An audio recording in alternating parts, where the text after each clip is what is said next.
আবারও উত্তাল শহর। কসবা ল কলেজে এক ছাত্রীর ধর্ষণের অভিযোগে কাঠগড়ায় তৃণমূল যুবনেতা মনোজিৎ মিশ্র। অভিযোগ, গার্ড রুমে টেনে নিয়ে গিয়ে ওই ছাত্রীকে ধর্ষণ করে মনোজিৎ এবং তার সঙ্গীরা।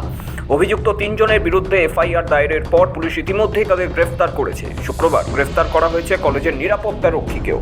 কলেজের ছাত্রছাত্রীদের অভিযোগ, ভর্তি প্রক্রিয়া থেকে শুরু করে শিক্ষক কর্মীদের ওপর চাপ সৃষ্টি করা সবকিছুতেই মনোজিৎ নিজের নিয়ন্ত্রণ কায়েম করেছিল। পড়ুয়াদের কথায় ভক্তি নয়, ভয়ে এর কথা শুনে চলতে সবাই বাধ্য হতো। কলেজ সূত্রে জানা গিয়েছে, এই প্রথম নয়, অতীতেও একাধিক অপরাধের অভিযোগে পুলিশের খাতায় নাম রয়েছে এই প্রভাবশালী এর। সূত্রের খবর, 2012 সালে প্রথমবার কলেজে ভর্তি হয় মনোজিৎ। 1 বছরের মধ্যে ছুরি মারার ঘটনায় নাম জড়ায় তার। এরপর 2014 সালে ডিসকলিজিয়েট করা হয়, কিন্তু 2017 সালে ফের ভর্তি হয়। এর মধ্যেই সিসিটিভি ভাঙচুর, শিক্ষকদের ঘেরাও সহ একাধিক অভিযোগ জমা পড়তে থাকে মনোজিতের বিরুদ্ধে। তৃণমূল ছাত্র পরিষদে দক্ষিণ কলকাতা জেলার ইউনিট প্রেসিডেন্ট পদে ছিলেন মনোজিৎ। তৃণমূলের প্রথম সারির নেতাদের সঙ্গে ছবি তুলে জুনিয়রদের চমকানোর অভিযোগ উঠেছে তার বিরুদ্ধে।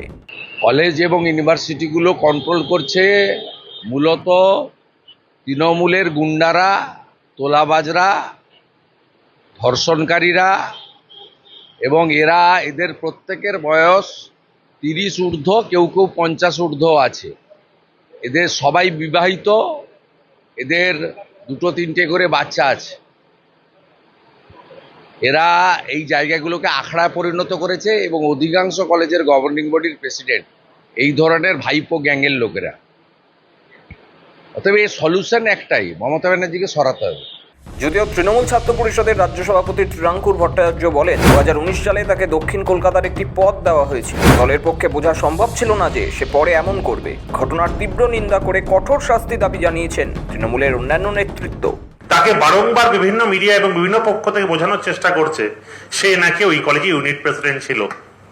আমি রাজ্য সভাপতি তৃণমূল ছাত্র পরিষদের হয়ে দায়িত্ব সহকারে বলছি, না, এমন কোনো ইউনিট সভাপতি আমাদের ছিল না। শুধু নয়, বিগত বেশ কয়েকদিন ধরে, বেশ কয়েক বছর ধরে সেই কলেজে তৃণমূল ছাত্র পরিষদের কোনো রানিং ইউনিট নেই। এরকম 50, 80, 100 জন করে আমরা ডিস্ট্রিক্ট কমিটি করি, কারণ যাতে আগামী দিনতে তুলে আনা যায়। আমি আপনাদেরকে স্বীকার করে নিচ্ছি, আমাদের একটি ব্যর্থতা রয়েছে যে আমরা জ্যোতিষবিদ্যা জানি না, তাই বুঝে উঠতে পারিনি যে 2025 সালে যদি সেই ঘটনা করে থাকে, সেই ঘটনা করবে। সঙ্গে সঙ্গে 12 ঘন্টার মধ্যে কলকাতা পুলিশ যে মুহূর্তে জানতে পেরেছে, কলকাতা পুলিশ অ্যাকশন নিয়েছে। একবারই 3 জন যার বিরুদ্ধে সে মেয়েটির অভিযোগ ছিল, ধরে হাজতে রয়েছে। তারা বাংলার বিরুদ্ধে বলার চেষ্টা করে। পশ্চিমবাংলার শাসক দল এইগুলো নিয়ে আপোষও করে না, আর তাদেরকে মালা আর ফুল মিষ্টি দিয়ে তাদেরকে সম্বর্ধনাও দেয় না। সেটা যেখানে করে, সে কোন দল করে সকলেই জানেন। তাহলে এইগুলো তারা যখন প্রতিবাদ করেন, তাদেরকে তো বলতে হবে, দেখো তোমার যেখানে শাসন রয়েছে সেখানে মহিলাদের প্রতি কি সম্মান তোমাদের রয়েছে। ফলে এই কথা দিয়ে আজকে আবারও পুনরায় বলা যে কলকাতা পুলিশ অ্যাকশন নিয়েছে এবং আমরা এটা নিয়ে সত্যি মর্মাহত এবং খুব বেদনা দিচ্ছে। এটা অত্যন্ত সিরিয়াস ঘটনা এবং পুরো ইনভেস্টিগেশন হবে এবং শাস্তি যেটা আছে, যাদেরকে ধরা হচ্ছে সে শাস্তি তারা পাবে। শাসক দলের তরফে কঠোরতম শাস্তির কথা বলা হলেও বিরোধীরা প্রশ্ন তুলছে, 2012 সাল থেকে মনোজিৎ মিশ্রের নামে একাধিক অভিযোগ ছিল, তা সত্ত্বেও তাকে সংগঠনের দায়িত্ব দেওয়া কেন?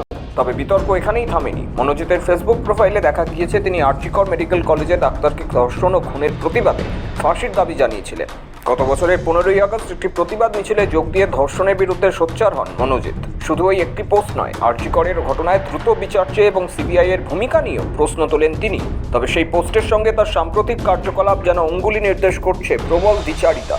নির্যাতিতার অভিযোগ, তৃণমূল ছাত্র পরিষদের ইউনিট সভানেত্রী হওয়ার প্রস্তাব দিয়ে তাকে কুপ্রস্তাব দেওয়া হয়, তাতে রাজি না হওয়ায় তাকে ধর্ষণ করা হয়, এমনকি হাতজোড় করেও রেহাই পাননি। এই ঘটনার পর প্রশ্নের মুখে শাসক দল। কলেজে প্রভাবশালী নেতা হিসেবে পরিচিত মনোজিতের বিরুদ্ধে কেন এতদিন কোনো ব্যবস্থা নেওয়া হয়নি, সেই প্রশ্নই তুলছেন ছাত্র ও শিক্ষক মহল। যদিও তৃণমূলের তরফে সাফ জানানো হয়েছে, ধর্ষককে প্রশ্রয় দেওয়ার প্রশ্নই নেই। ঘটনায় অভিযুক্তদের কঠোর শাস্তির দাবি জানিয়েছেন শাসক দলের নেতারা। আইন কলেজের এই ঘটনায় তোলপাড় রাজনৈতিক ঘটনাস্থল পরিদর্শন করে ছেঁড়া চুল সহ একাধিক নমুনা সংগ্রহ করেছে ফরেন্সিক দল। শুক্রবার রাতে ঘটনাস্থলে যান কলকাতার পুলিশ কমিশনার মনোজ ভার্মাও। ঘটনার পুঙ্খানুপুঙ্খ বিবরণ জানতে ধৃতদের মুখোমুখি বসিয়ে জেরা করা হতে পারে। শফিক চ্যানেলের রিপোর্ট, সময় কলকাতা।